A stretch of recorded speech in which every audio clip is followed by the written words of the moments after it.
오늘 우리에게 주시는 하나님의 말씀은 사무엘하 9장 1절에서 13절까지입니다. 다윗이 이르되 사울의 집에 아직도 남은 사람이 있느냐? 내가 요나단으로 말미암아 그 사람에게 은총을 베풀리라 하니라. 사울의 집에는 종 한 사람이 있으니 그의 이름은 시바라. 그를 다윗의 앞으로 부르매 왕이 그에게 말하되 내가 시바냐 하니 이르되 당신의 종이니이다 하니라. 왕이 이르되 사울의 집에 아직도 남은 사람이 없느냐? 내가 그 사람에게 하나님의 은총을 베풀고자 하노라 하니 시바가 왕께 아뢰되 요나단의 아들 하나가 있는데 다리 저는 자니이다 하니라. 왕이 그에게 말하되 그가 어디 있느냐 하니 시바가 왕께 아뢰되 로드발 암미엘의 아들 마길의 집에 있나이다 하니라. 다윗 왕이 사람을 보내어 로드발 암미엘의 아들 마길의 집에서 그를 데려오니 사울의 손자 요나단의 아들 무비보셋이 다윗에게 나와 그 앞에 엎드려 절하매 다윗이 이르되 무비보셋이여 하니 그가 이르기를 보소서 당신의 종이니이다. 다윗이 그에게 이르되 무서워하지 말라. 내가 반드시 내 아버지 요나단으로 말미암아 내게 은총을 베풀리라. 내가 내 할아버지 사울의 모든 밭을 다 내게 도로 주겠고 또 너는 항상 내 상에서 떡을 먹을지니라 하니 그가 절하여 이르되 이 종이 무엇이기에 왕께서 죽은 개 같은 나를 돌아보시나이까 하니라. 왕이 사울의 종 시바를 불러 그에게 이르되 사울과 그의 온 집에 속한 것은 내가 다 내 주인의 아들에게 주었노니 너와 내 아들들과 내 종들은 그를 위하여 땅을 갈고 거두어 내 주인의 아들에게 양식을 대주어 먹게 하라. 그러나 내 주인의 아들 무비보셋은 항상 내 상에서 떡을 먹으리라 하니라. 시바는 아들이 15명이요 종이 20명이라. 시바가 왕께 아뢰되 내 종 왕께서 모든 일을 종에게 명령하신 대로 종이 준행하겠나이다 하니라. 무비보셋은 왕자 중 하나처럼 왕의 상에서 먹으리라. 무비보셋에게 어린 아들 하나가 있으니 이름은 미가더라. 시바의 집에 사는 자마다 무비보셋의 종이 되니라. 무비보셋이 항상 왕의 상에서 먹음으로 예루살렘에 사니라. 그는 두 발을 다 절더라. 아멘. 성경의 가장 큰 주제는 하나님의 나라입니다. 그래서 성경은 하나님 나라의 창조로 시작되고 하나님 나라의 회복과 완성으로 끝나게 됩니다. 하나님께서 아브라함을 택하시고 노예였던 이스라엘 민족을 구원하셔서 가나안 땅으로 인도하신 것도, 이 시대의 죄인들을 불러 교회를 세우신 것도 바로 그 이유 때문입니다. 비록 그림자에 불과하지만 이스라엘 역사상 하나님 나라의 특징이 가장 두드러지게 나타났던 시기는 다윗 왕국이었습니다. 그리고 오늘 본문에는 그 하나님 나라의 특징 두 가지가 아주 잘 나타나 있습니다. 첫째로 하나님 나라는 복수의 나라가 아닌 용서와 은혜의 나라입니다.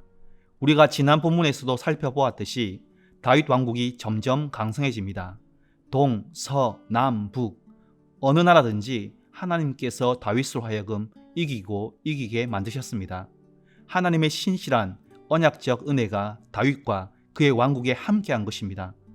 대내적으로 다윗 왕국이 이렇게 날로 번창하고 강성해지던 그때 대내적으로 일어났던 일이 오늘 본문에 기록되어 있습니다. 나라가 번창하고 안정화되어 가던 어느 날 다윗이 사울 집안에 남은 사람을 찾습니다. 신하들이 처음 그 말을 들었을 때 어떻게 생각했을까요? 일반적으로 나라에 새로운 왕조가 세워질 때 반드시 거치는 단계가 있는데 바로 숙청입니다. 이전 왕에게 충성하던 자들을 발본색원에서 처참하게 때로는 공개적으로 차단합니다. 후환을 없애고 반역을 미연에 방지하기 위함입니다. 숙청 영순위가 누구겠습니까? 왕의 혈족, 자손들이 아니겠습니까? 신하들도 그렇게 생각했을 겁니다. 1절에 다윗이 요나단 때문에 사울 후손들에게 은혜를 베푼다고 했을 때도 신하들은 아마 반신반의했을 겁니다. 그들이 살고 경험했던 세상의 이치는 복수와 보복이었기 때문입니다. 더구나 사울이 다윗을 얼마나 오랫동안 끊임없이 핍박했습니까? 그런 반응은 사울의 종 시바에게서도 똑같이 나타납니다. 3절에서 다윗이 사울의 종 시바에게 은총을 베풀려고 그러는데 사울 집안에 사람이 남아있느냐고 물었을 때 시바가 무비보셋을 이렇게 소개합니다. 요나단의 아들 하나가 있는데 절뚝발이입니다. 무슨 말입니까? 한 명 남아있긴 한데 왕이 그렇게 신경 쓰실 필요가 없는 인물이라는 겁니다. 반역을 저지를 만한 인물이 아니라는 걸 강조하는 겁니다. 무비보셋도 다윗 왕의 부름을 받고 갔을 때 무서워서 부들부들 떨었을 겁니다. 다윗 왕이 부른다고 했을 때에 이제 죽었구나 생각했을 겁니다. 다들 이렇게 생각하고 있는데 정작 한 사람, 당사자 다윗의 생각은 전혀 달랐습니다. 놀랍게도 그의 마음은 복수가 아니라 용서를, 보복이 아니라 은혜를 품고 있었습니다. 1절과 7절을 보면 그 이유가 요나단 때문에, 더 정확히 말하면 요나단과 맺은 언약 때문이라고 말합니다. 물론 그렇습니다. 요나단 때문에 맞지요. 다윗이 사울 때문에 백척 간도의 위기에 놓였을 때 다윗은 사울의 아들 요나단의 도움으로 구살생했습니다. 그때 요나단이 다윗에게 이런 말을 했습니다. 사무엘상 20장 15절입니다. 여호와께서 너 다윗의 대적들을 지면에서 끊어버리신 때에도 너는 내 인자함을 내 집에서 영원히 끊어버리지 말라. 다윗이 절친 요나단의 이 말을 어떻게 잊을 수 있었겠습니까? 하지만 단지 인간적인 우정 때문만은 아닙니다. 다윗이 그렇게 했던, 그럴 수 있었던 더 근원적인 이유가 있었습니다. 3절 상반절을 다시 한번 보십시오. 왕이 이르되 사울의 집에 아직도 남은 사람이 없느냐? 내가 그 사람에게 하나님의 은총을 베풀고자 하노라. 보십시오. 단지 요나단과 우정 때문이었다면 다윗은 분명 요나단의 후손 중에 아직 남은 사람이 없느냐 물었을 겁니다. 그런데 요나단의 후손이라고 하지 않고 사울의 집이라고 말합니다. 무슨 말입니까? 무비보셋이 요나단의 아들이 아니었다 할지라도 다윗은 그에게 같은 은혜를 베풀었을 것이라는 말입니다. 그렇습니다, 여러분. 다윗은 분명하게 말합니다. 내가 그 사람에게 하나님의 은총을 베풀려 하노라. 하나님의 은총. 이 표현은 다윗이 베푸는 은혜가 다윗 자신의 인간적 배포나 아량, 더 나아가 인간적인 우정에서 비롯된 것이 아니라 하나님께로부터 비롯된 은혜라는 의미입니다. 사무엘하 7장 18절 이하에 기록된 다윗의 기도를 보면 다윗은 자신의 심장에 하나님의 은혜를 각골난망했습니다. 별 볼 일 없는 가문 출신, 한낱 목동에 불과했던 자신과 언약을 맺으시고 수많은 전쟁과 모든 환난과 박해 가운데서도 약속하신 대로 신실하게 자신을 인도하신 하나님의 은혜와 신실하신 사랑이 다윗의 심장에 너무나 확실하게 각인되어 있었습니다. 주님의 신실한 은혜가 아니었다면 지금의 자신은 결코 존재할 수 없었다는 것을 사울처럼 망각하지 않고 분명히 알았기 때문에 한낱 인간에 불과했던 다윗은 원수의 손자요, 왕권 위협의 불씨가 될 수 있었던 무비보셋을 향해 하나님처럼 자비의 손길을 베풀 수 있었던 겁니다. 사랑하는 성도 여러분, 하나님 나라는 보복의 나라가 아니라 용서의 나라입니다. 하나님의 나라는 하나님의 은혜를 받은 사람, 그 은혜를 아는 죄인, 그 은혜를 잊지 않는 사람, 그 은혜를 다시 흘려보내는 죄인이 백성인 나라입니다. 자신의 마음이 넓어서 또는 배포가 커서가 아니라 하나님께 먼저 받은 한량없는 은혜를 받고 그 은혜 때문에 그 은혜를 각골난망하며 용서와 자비를 베푸는 죄인들이 모인 나라입니다. 그게 바로 교회 아니겠습니까? 그러나 우리가 잘 아는 것처럼 우리에게 은혜를 베푸는 일은 말처럼 쉬운 일이 아닙니다. 특히 나에게 해를 끼치고 상처를 주며 심지어 악을 행한 사람을 용서할 뿐 아니라 도리어 은혜를 베푸는 것은 거의 불가능한 것처럼 보입니다. 나를 불쾌하게 하는 타인의 작은 행동에도 씩씩거리고 마음문을 쾅 닫아버리는 우리의 좁은 마음을 생각해 보면 그렇습니다. 다윗이라고 사울과 사울 집안의 복수의 칼날이 아니라 은혜의 손길을 베푸는 것이 쉬웠겠습니까? 다윗은 끝까지 선대했지만 사울은 끝까지 박해했습니다. 다윗의 마음 역시 우리와 다르지 않았을 겁니다. 이성이 있고 감정이 있는데 어떻게 그렇지 않겠습니까? 원수의 가문에 칼이 아닌 용서를 내밀기까지 다윗의 마음은 그 어떤 전쟁터보다 치열한 전쟁터였을 겁니다. 다윗은 타락한 이 세상에 하나님 나라를 구현하기 위해 밖으로도 대적들과 치열하게 싸웠지만 안으로 더 치열한 내면의 전투를 치렀을 것임에 분명합니다. 칼과 방패가 아니라 하나님이 자신에게 베푸신 은혜라는 무기에 의지해서 말입니다. 하나님의 놀라운 은혜를 받은 형제자매 여러분, 은혜와 용서는 득도한 것처럼 우아하게 베푸는 것이 아닙니다. 전쟁처럼 치열하게 베푸는 겁니다. 우리가 이미 받은 하나님의 은혜를 의지하여 보복하려는 우리의 악한 본성을 꺾고 베푸는 겁니다. 조금은 다르지만 우리 하나님께서도 우리를 치열하게 용서하시고 치열하게 은혜를 베푸셨습니다.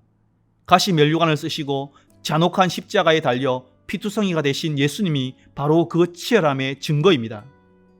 제가 좋아하는 찬양 중에 십자가에서라는 찬양이 있습니다.